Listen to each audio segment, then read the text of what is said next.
Hey, accounting scholars, we talked about the different kinds of stock in section 3. Now we're going to talk about how the number of shares relating to the particular types of stocks are actually determined. And we'll start out with something called authorized as one type of definition of the number of shares related to stock issuance. Authorized shares simply mean the maximum number of shares that can be issued. That is a predetermined amount, usually in the corporate charter that you register with the state and/or federal authorities. And basically, if you started a corporation, you would say, this particular entity has the opportunity to issue 1,000,000 shares of stock or 100 shares of stock. Those are authorized and typically defined in the corporate charter. Then the second term you need to be familiar with is issued. Those are the number of shares that are actually distributed to shareholders. So you may have 1,000,000 shares of authorized stock in your corporate charter, but you may only decide to issue 10,000. So there could be a difference between the amount authorized and the amount issued. Then there is a third definition, which actually relates to the amount of stock that is outstanding.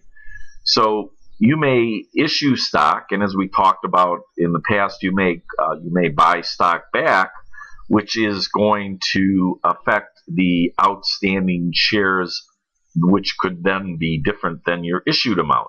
And so the outstanding shares are the number of shares currently held by stockholders, as opposed to, which is typically the same as issued, but could be different if you do a stock buyback. All right, so there is another type of stock which is called treasury stock. Now, we've talked about common and we've talked about preferred, but there is a third type of stock which is called treasury stock. Now, treasury stock is actually stock that was issued in the past and has been repurchased by the corporation. And that would be the situation that we talked about in the previous slide, which is the difference between issued and outstanding. So the stock is held by the corporation and has been repurchased by the corporation. So why sometimes companies do this, because one of the measures that they are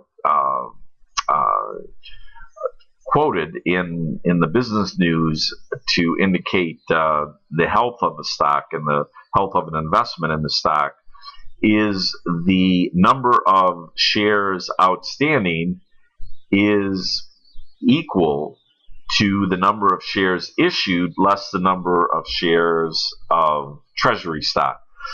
And the reason this is important is because typically when indices like earnings per share are quoted, the company wants to have a high earnings per share, and if there are less shares outstanding, that typically pumps up that particular number.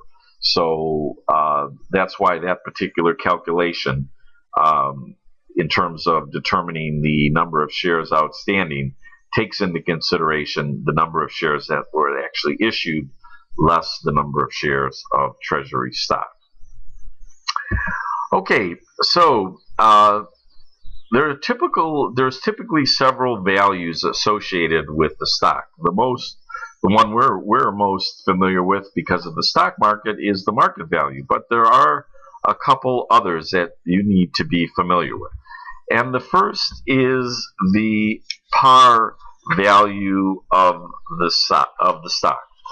And by par value, what we typically mean here This is an arbitrary value that is really set at the time that the corporation and stock is issued. It's a per value share amount that is determined in the charter. So in the charter of the corporation, again, which is registered with the corporate state authorities and federal authorities, you might say, I'm going to issue 1,000 shares of stock at a $10 par value.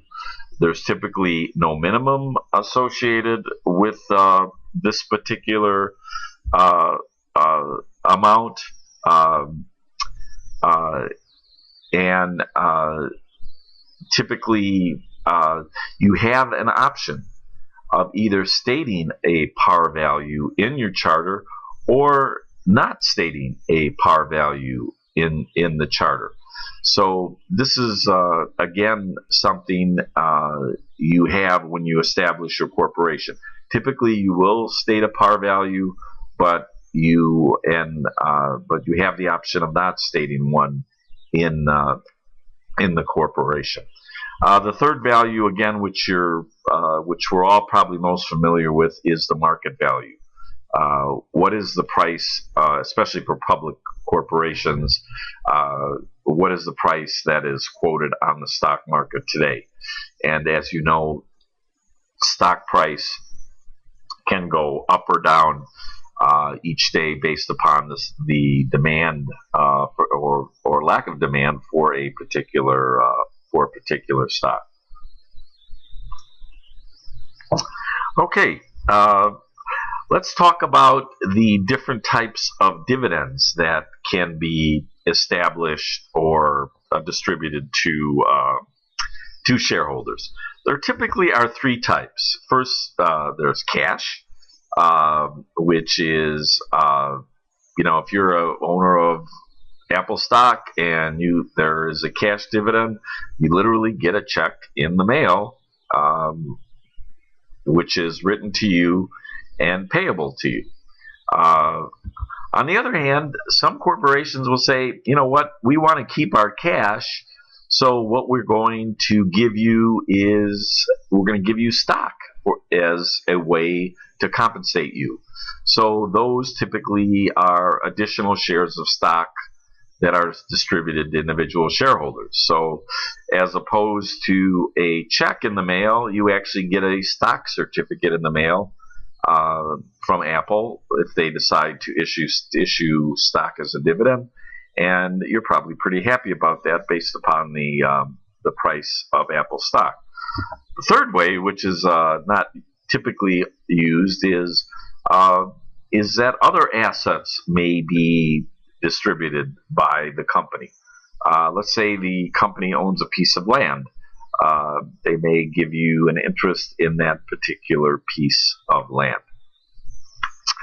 Okay, let's talk about the difference between a stock dividend and a stock split. A stock dividend is pretty straightforward. Basically, as we talked about in the previous slide, if you own X amount of shares, the company says, hey, we're going to give you X. If you have X, we're now going to give you Y of additional shares as a dividend, as opposed to cash or property. A stock split basically says, you know what, the price of our share is so high, and Google has done this, and Apple has done this. We are going to, in essence, take your old share and we're going to turn it into new shares. That's going to have typically going to have a different value. So let's say you have a share of Apple, one share of Apple, and it's now valued at $500. Apple says, we're going to take that one share, which is now valued at $500, and we're going to give you two shares. So now the value, in essence, is $250 for each of the shares you own.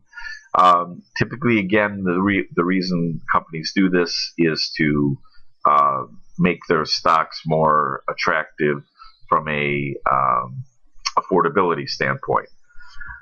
On the other hand, sometimes companies will do a reverse stock split, which is just the opposite, where they'll say, hey, you have 2 shares of our stock.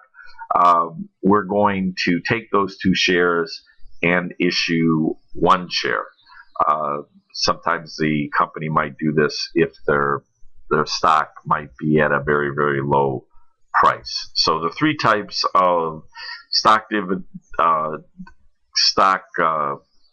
dividends in terms of ways of offering stock are a stock dividend, a stock split, and a reverse stock split. Okay, last slide, guys, associated with this chapter, and now we're going to talk about the dates associated with dividends. So there are basically 3 types. One is the date of declaration. Dividends are declared by the board of directors, and what that basically says is that the dividend will be paid on a set of dates associated with the distribution of the dividends. The company is then legally obligated to pay a dividend on those dates that have been declared by the board of directors. The second is the date of record.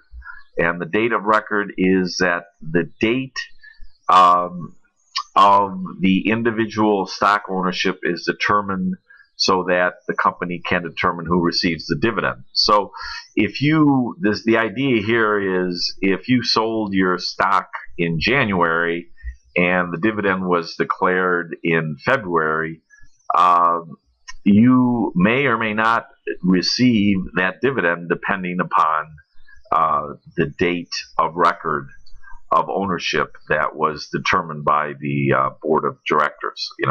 The people that own the stock on the date of record are the people that will get the dividends. The third is the date of payment.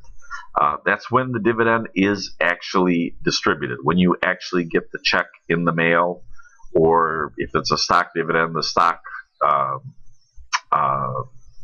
offered in the stock dividend in the mail. So those are basically the 3 types of dates associated with dividends. Please make sure you're familiar with those. And again, get your notes. Make sure you get your notes in the folder and are ready for the quiz tomorrow. Have a great night, guys.